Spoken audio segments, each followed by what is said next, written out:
Γεια σας, σήμερα λόγω τεχνικών προβλημάτων θα κάνουμε γύρισμα στον δρόμο. Θα μιλήσουμε για πράγματα που μου τις πάνε στη ζωή μου. Φυσικά όλη η ζωή μου τις πάει. Πλάκα κάνω. Βασικά μου τις πάει. Μου τις πάει όταν μου βγάζουν το καπέλο. Πού σε ρε, καλά. Ναι ρε, αλλά ρε μαλάκα λέω εδώ. Πού ρε.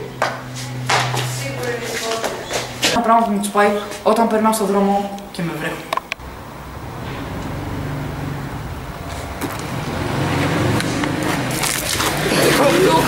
Επίσης μου τους πάει όταν κάνουν πλάκες και χτυπάνε τα κουδούνια.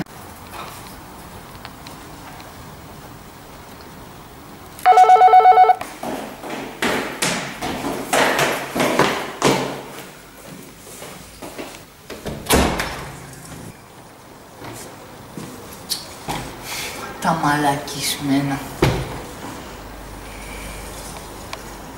Μου τις πάει αφάνταστα όταν καμιά φορά στο κινητό σου έχεις full μπαταρία και δεν τη χρειάζεσαι. Ενώ όταν καμιά φορά έχεις τρομερή ανάγκη και είναι εντελώς άδειο. Τέρε, πού στην βαρεμάρα.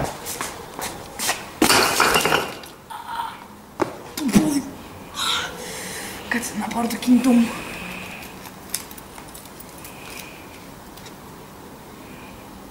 Την μπαταρία μου γάμο. Αυτό που μου τους πάει πολύ είναι οι χοντρές πλάκες. Δείτε ένα παράδειγμα και θα καταλάβετε. Έλα ρε μαλάκα, έφερα κουλουράκια. Α, ωραία. Α, γάμο το. Μισό φιλέ, πάω για καθόρισμα. Ωραία, τώρα τι κάνεις μαλάκα.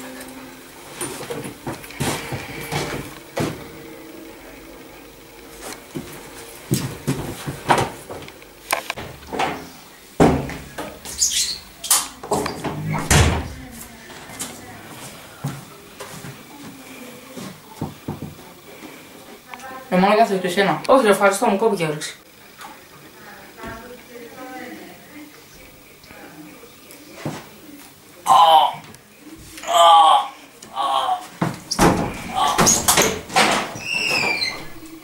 Το μαλάκα, το έφαγε. Λοιπόν, αυτό είναι παιδιά, τα λέμε την επόμενη εβδομάδα.